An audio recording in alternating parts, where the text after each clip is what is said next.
Now we have to try to understand why the calendar was broken into two parts. The wording of the text is quite exact. And as we go through it, we can try to glean from it, as these ancient commentators did, glean from it information that might not be exactly known.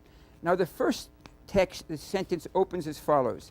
In the beginning, God created the heavens and the earth. The first Hebrew word is Bereshit. The sound of the letter is a B, like a B.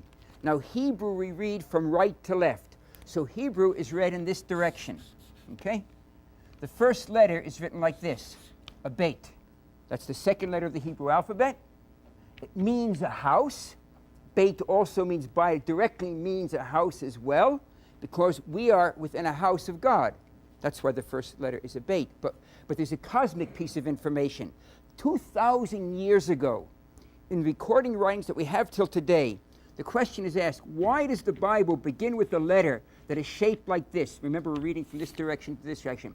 The reason, we're told, is that because this letter is closed on every side and open only in the forward direction, we can never know what preceded the creation. A human can never reach back into a time before the creation.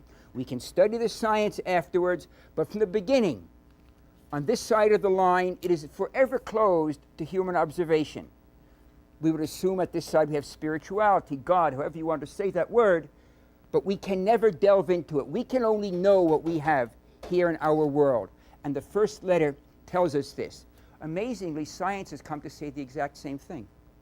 Science in the last 15 years, that's what's so wonderful about, thank God, living in this era now, when it's like opening up a flower, and each petal gives more and more beauty till you get to the real core of it. Science has come to discover that the creation of the universe was in jargon, a big bang, okay, that there was suddenly this massive amount of energy, and the energy was so powerful that you didn't have atoms and molecules and trees and planets and stars. We just had energy, pure energy, and then the energy bursts out and produces what is essentially called a plasma. A plasma is a soup of energy and subatomic particles, protons, electrons, things that make up the stuff that we're made of, but that you don't see with a microscope, even it's too small for a microscope. But they're not put together into water molecules, into salt that we have on the table. They're just individual particles. And when the world is like that, and that energy, it's called a plasma, and light cannot transmit through it, and information can't. So what science has told us by telling us that we have what's called a plasma here, a soup of energy, just literally a soup of energy, it has come to tell us that the universe is opaque. The universe is wrapped in an opaque layer that we can never see through, never. What's new about that? The Bible told us that 3,400 years ago. It started with the letter beit, which is only open in the forward direction. Of course, I have to turn this around to match. All right. And that's the reason.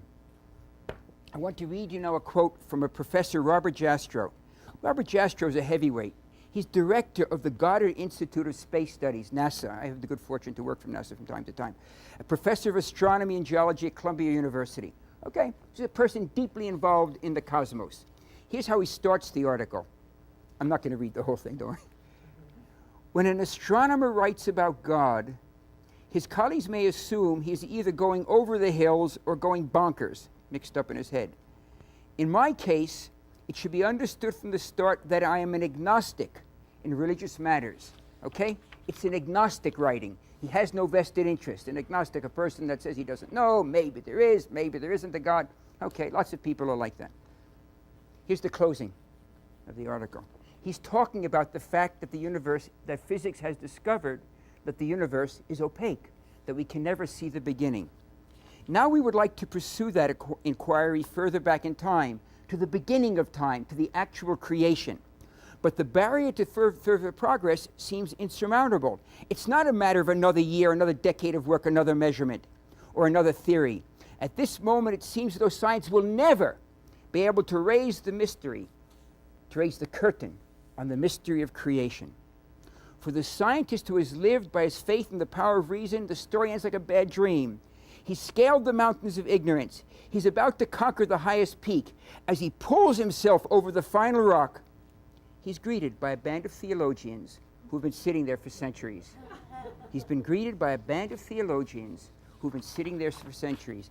It takes a really powerful mind, an agnostic, to acknowledge the fact that we got there first. The story has been there all along. You only have to dig within the text. And it's for that reason the text has been kept so very carefully.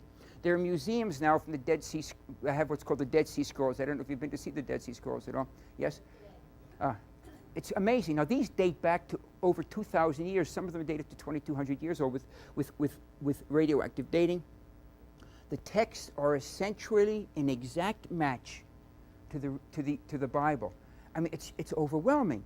A few weeks ago, I was so fortunate. I was with the group, and we were privileged to go down in a museum called the Rockefeller Museum into the research labs where the research is done. And they had there a piece of parchment which had Deuteronomy, a text of Deuteronomy written on it. And the text had the 10 Commandments in it, the second telling of the 10 Commandments, about chapter 5, if I remember, of Deuteronomy. And it was the original. It was 2,100 years old, word for word, letter for what we have now.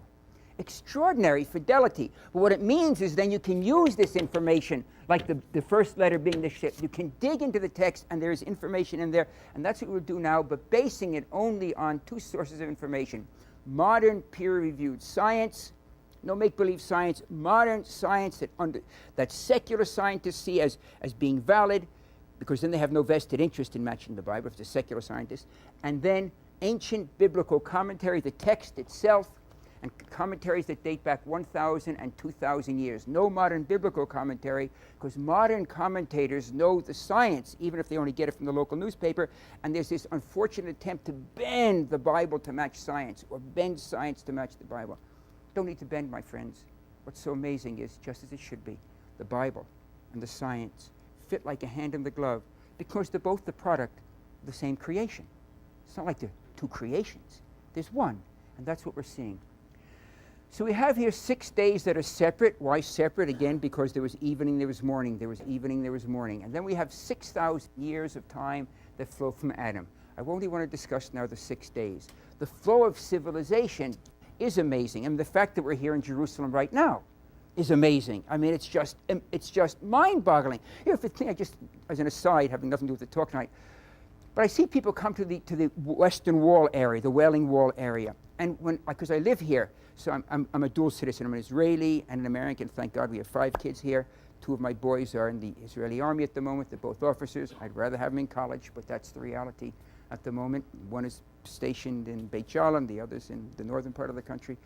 And you know, you come to the Western Wall area, and you hear a dozen different languages. It's like the prophets are coming alive.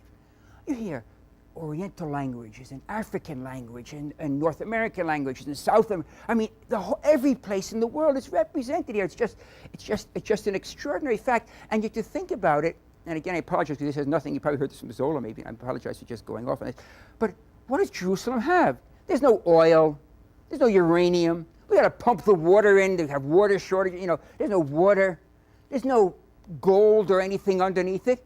It's just a hill. And everyone in the world wants it. It's just amazing. You know, I mean, that's what Moses is saying. The 6 days of Genesis, that's the creation. Then he says, consider the flow from generation to generation. Consider the generations of humanity. The fact that everyone is still coming to Jerusalem is like, I mean, how much of a demonstration do you want? That there's something special going on in this city. Okay, back to the reality of the talk, however.